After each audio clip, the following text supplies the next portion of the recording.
Hello.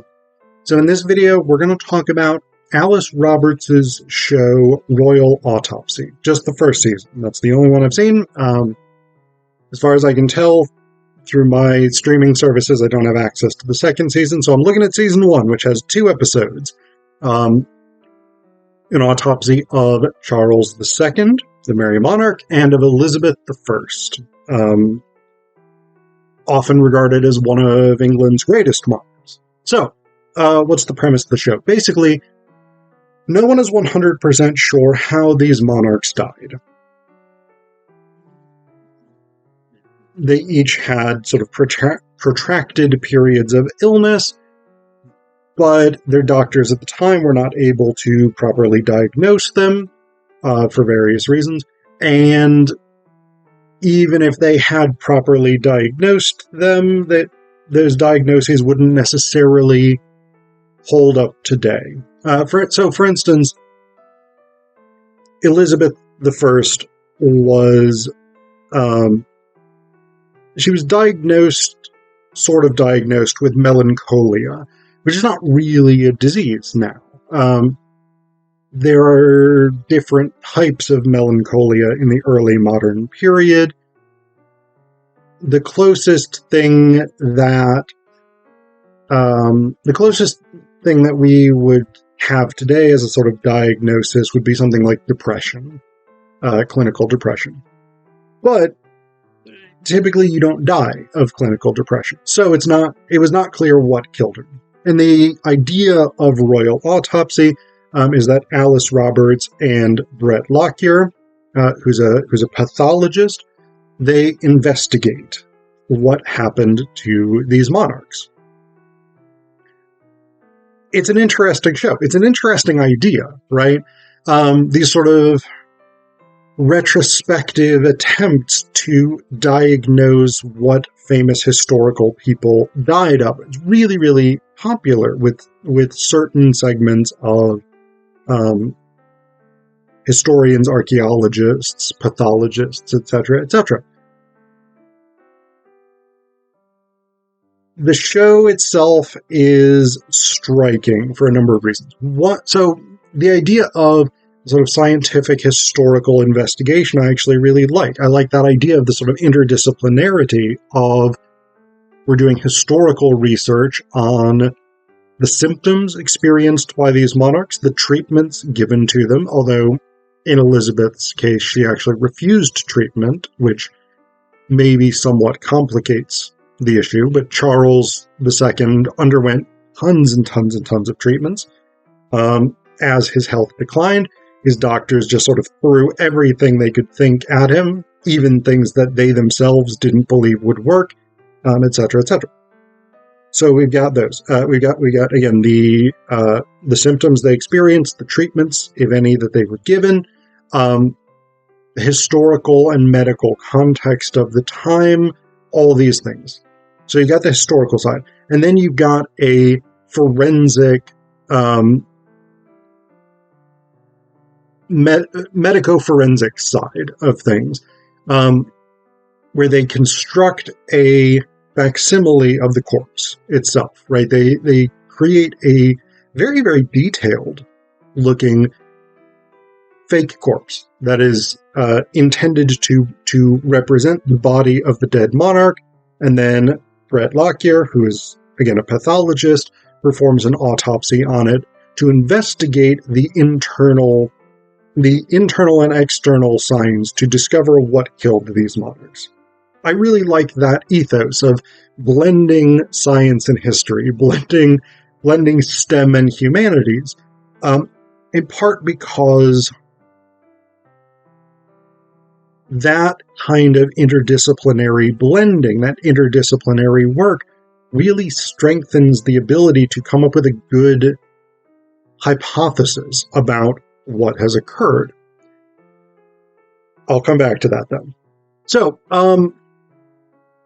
one of the things that I do find really interesting is there's a definite distinction between the 2 episodes about how Roberts and the historical and medical experts talk about medical treatment in the early modern period up through the Restoration period. And I think actually a lot of that has to do with the fact that Elizabeth basically refused all treatment. Because in the episode on Elizabeth I, like,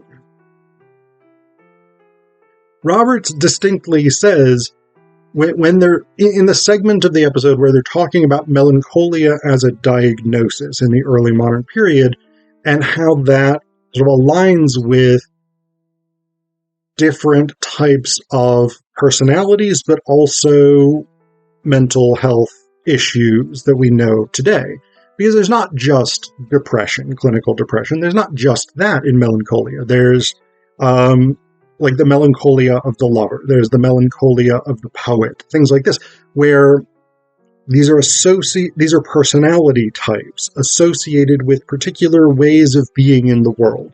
But then there is also the I am depressed, everything is black, I'm not that interested in eating, I'm not that interested in things that used to bring me joy, etc., etc. And that's a mental health issue. So in this episode on Elizabeth I, Robert seems quite keen on early modern medicine, right? She says, yeah, they knew some stuff, or something to that effect, which is fine. Like, that's, I agree, they knew some stuff. They were not wrong about everything. But that's in very stark contrast to the Charles II episode. And again, Charles was treated with a lot of different things. He had a bunch of royal doctors, and they sort of started out, when he first started experiencing symptoms, they started by bleeding and purging him, which were very standard medieval, early modern restoration, really up through the 20th century, or really up to the 19th century. Very, very standard medical practice. With bleeding, you basically open up a small cut in a vein and allow a measured amount of blood to come out. The idea was that the health is based on the four humors, and this was an ancient Greek system with no real basis in modern medicine. Nobody reputable practices humorism today, but the idea was basically that you had four humors, and they had to be in balance. Whatever your particular balance was for your particular humor, right? Because everybody has a dominant humor. Mine would be phlegmatic. I happen to know. So whatever your humor was, they needed to be in the right balance for that behavior. Otherwise, you can become sick, you can die. Bleeding is based on that principle. And the idea is that you remove the bad humor's blood, and then you get better. Purging basically sort of works the same way. Although it actually can work for stomach issues, particularly because purging may involve vomiting, it may involve diarrhea. And so you expel that unwanted matter from the body. And so they gave the king stuff that would make him sick, basically. Stuff that would make him vomit, stuff that would make him have diarrhea in an attempt to expel this. They did a process called cupping.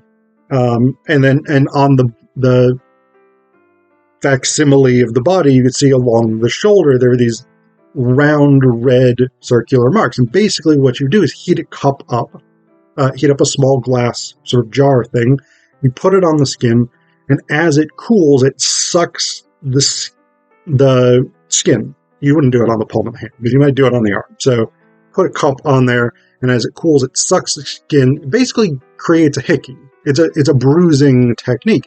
And again, this was thought to sort of draw out bad humor's vapors.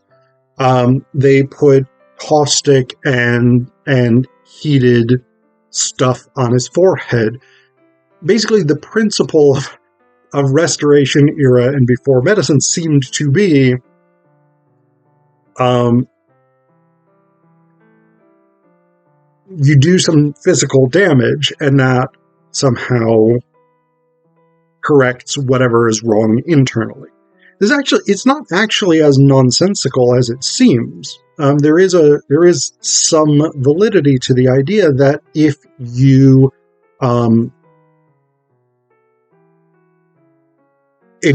kickstart the immune system by, for instance,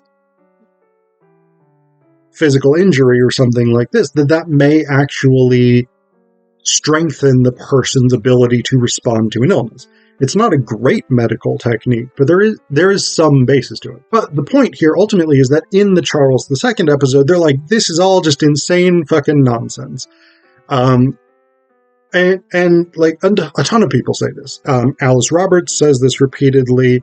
The historical and medical experts say this repeatedly, and there's a ton of other stuff. Like, they gave him a tonic of like powdered human skull, powdered snakes. I don't know how you powder a snake, but you know what? They fucking went for it.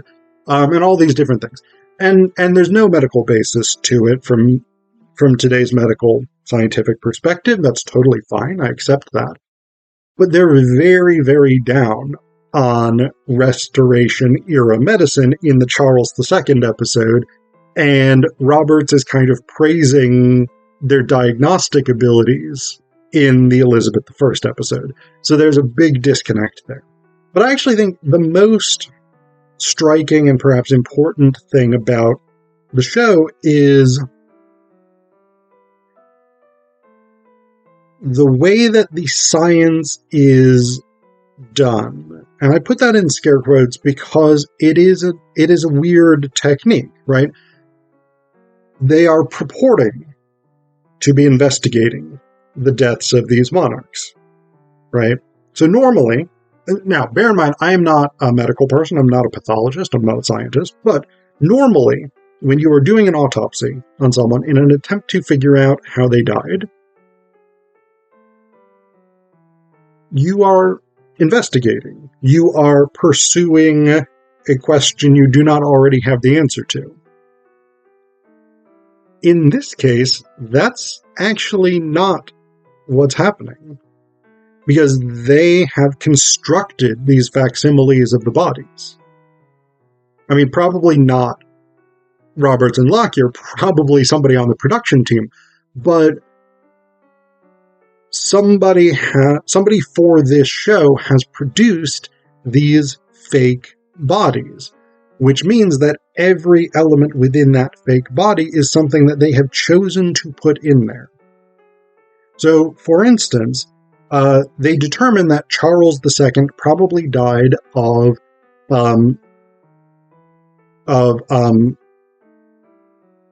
what's the word? It's kidney disorder, but I want to say recurring kidney disorder, but that's not the right word. But you know what I mean. He had kidney disease for a while. The problem is that when you open up that body, right? So if you're opening up a body in a proper normal autopsy, right, you don't know what's in there. You are genuinely looking at the organs and whatnot and saying, all right, here's what the evidence says. When you have constructed the body, you have constructed it so that the kidneys will show the results of kidney disease. Which means that the evidence for kidney disease exists because you have created it. And so this is a very unscientific thing, despite being sort of presented in this scientific way. The diagnosis is based on his symptoms and on the treatments. They decided that he had kidney disease because of those things. They're not actually looking at the body of Charles II. So any evidence taken from this facsimile body scientifically is completely useless. It really doesn't mean anything, because the body has been constructed to reflect what they want it to reflect. And so it is this interesting contradiction where it is a show that purports to blend, again, history and science, but it's not doing science. It's not doing science properly. In science, you follow the evidence to try and draw a conclusion. What they have done is they've drawn a conclusion and then constructed the evidence to reflect that conclusion. And I get where they're going. And I still do like this show. I think it's really, really interesting. But the fact that it is doing science backwards is actually really problematic for viewers who are looking at this and saying, aha, this is how science can help history. Because in this case, it's really kind of not. It's really history that then informs the science.